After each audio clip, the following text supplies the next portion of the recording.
So in this video, we're going to talk about how you can scale on Meta or any ad platform really with a profit first model. This is our go-to way when we're scaling ad accounts to do this profitably.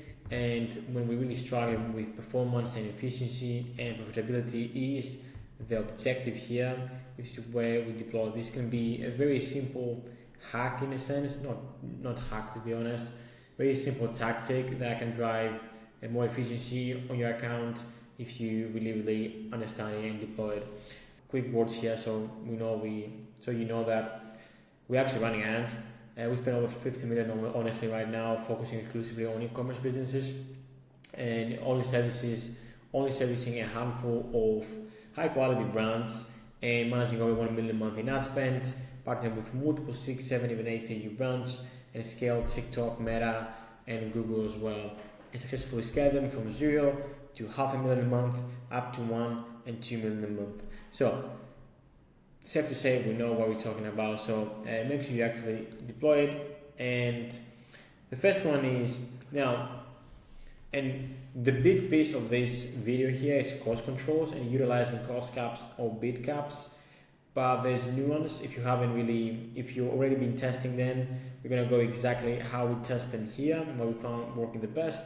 But if you haven't tested them before, it's even more valuable, I would say. Now, what is cost controls?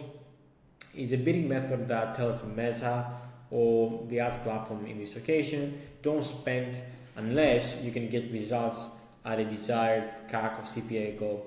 So in this way, we control the ad spend, and we signal Meta or the ad platform to only spend if it can deliver the ad and get a conversion at the CAC or CPA goal that we want. So as you may assume here, this is a very efficient way to scale and to not really overspend on maybe creatives that don't work, or if you're a bit conscious about budget, you don't have a lot of budget. Again, this is one of the go-to methods that we scale. Now, there's a few caveats to that. First of all, let's go into how exactly we deploy them, what is it exactly, and go from there. Now, how to use it. Now, when efficiency and profitability is the primary goal of ads, and we're not really chasing scale or fast scale or volume or maybe maximum delivery behind our ads, and efficiency and profitability is a key objective here, we're going to use cost controls, especially when scaling. So a big point to take home here is we deploy them almost exclusively when scaling. That being said, we do have 3 or 4 or 5 winning ads that we push spend behind them using cost controls. And most of the time, these will run in combination with a maximum delivery or lowest cost campaign to ensure that we get maximum delivery here. But there are numerous occasions that we still just use it as a standalone in the account when scaling. Now, cost controls are either on CAC or CPA or ROAS target. This is 2 ways that you can actually set those cost controls. We're going to go into the next slide, which is basically a bid cap or a cost cap. You can control the flow of ad spend based on performance, and that's the whole selling point of cost caps and cost controls.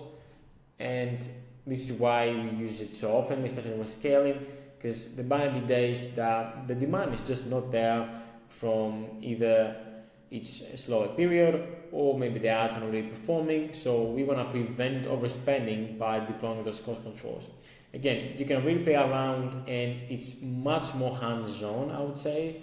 So you can be flexible with the cost controls if performance is there, allowing more spend and vice versa. So if it's not doing that well, you can obviously pull it back and be more tight in a sense with the targets here.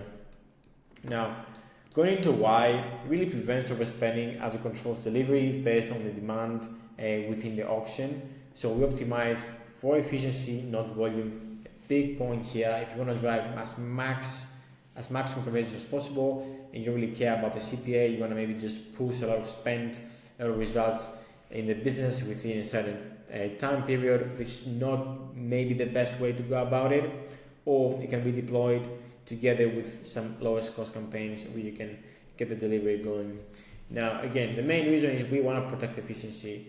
Going into the two ways, so there's cost cap and there's bid cap. We use them both.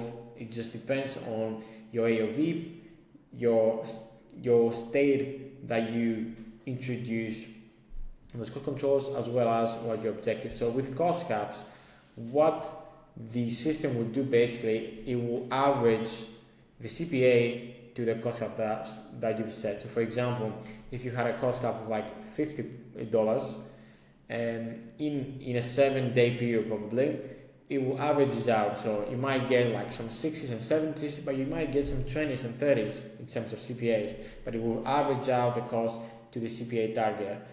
This way you're going to get more volume because you basically are a bit more flexible with a cost cap.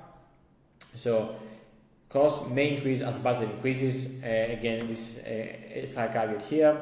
So if you increase the budget, you basically have the upper hand in the auction, and you signal the system that okay, you are willing to spend that money if you give me that cost per sale.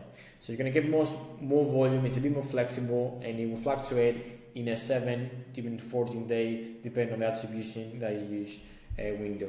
The bid cap, on the other hand, really optimizes for the return on ad spend mostly, and optimizes for value, and really control the bids in the auction. So if you set a bid cap for like, let's say 2 ROAS, the system won't spend if it doesn't think it will get the 2x back.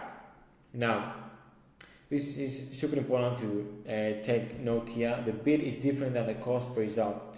So we don't really optimize for the same here. We optimize for value, optimize for efficiency, and that's why we need to make sure that we have enough volume in the account of conversions so we can get that value parameters flowing and firing, so the system knows what's the AOV of our products and how we can optimize for that 2x ROAS, for example.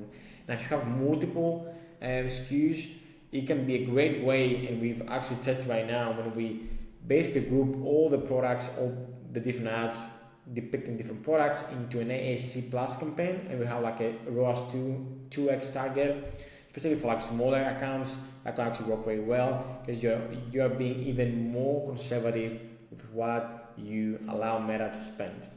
Now, the budget formula for this is super important. Focus on exiting the landing phase in any ad set, and the formula for that will be a 50 times CPA divided by 7, which is how we're going to exit the landing phase. So at the end of those 7 days, you basically are going to be exiting the landing phase. If obviously we are hitting the CPA goal, you should be getting 50 conversions each week on the ad set, which means that we exit the landing phase. CPA is much more consistent. That's why we want to do that. Meta really knows who to target. So when in the landing phase, CPA tends to fluctuate a lot more. So that's why we want to focus on the exit landing phase. And I just throw this as an added bonus.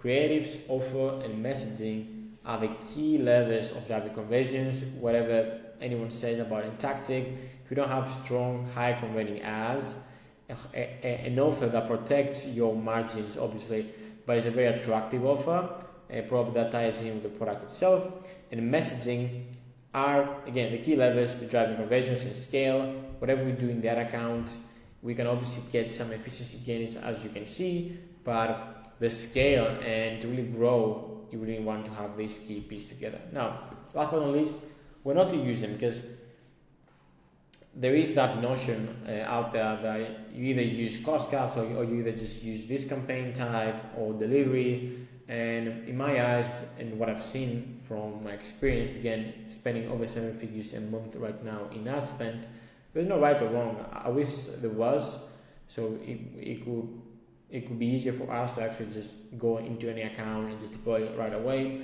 But some accounts do favor cost caps, some don't really work. And I think is going back to like the first principles here and see why you use them and just always test it. But when you want to drive maximum delivery or volume, cost caps probably won't be your best friend here because you're gonna be needed to control that cost control so you can get the delivery that you want. again, so if you have any, let's say, sales periods that you want to, again, get as many people as possible to see your message, maybe like it's Black Friday, it's not that we're not going to use cost caps. Especially in sales periods, cost caps is very effective to use to get more out of your winning ads and more out of your, and just try to get that cost, the overall cost of the account down. But at the same time, you need to deploy them together with a maximum delivery so you can get the most eyeballs on your ads, and just tell Meta, just show my ad to as many people as possible, and maybe have another campaign that you're gonna just manage the cost. Now, be mindful when you deploy them to test new ads.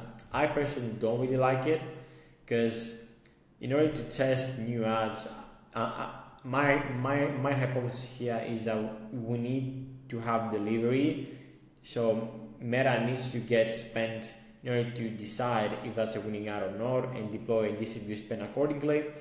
But I've seen people when they basically have 10 or 20 or 30 variations, and just throw them into a cost control ad set, and it works very well. Again, it really depends on the state or the stage of the account that you're in. So if you have like variations of a winning ad, and you know that is the winning, you can probably just throw them into cost control before promoting them into like a scaling campaign. But net new assets, it's just a game of whether you want to be as efficient as possible and just prevent overspending, and maybe sacrifice the potential of that ad being a winner because it doesn't have any spend. And again, the last point, when that account doesn't have a lot of data, I wouldn't recommend, because as you can see, these two methods, they are basically it pulls data from obviously your website and everything, but mostly from the ad account itself. So if the ad account itself doesn't have that data in, it won't have the maximum output that you want to get from those campaigns. So that's a quick tactic. If you want to learn more, you want to work with me, click the link below and we can chat more. Thanks a lot. Have a good day.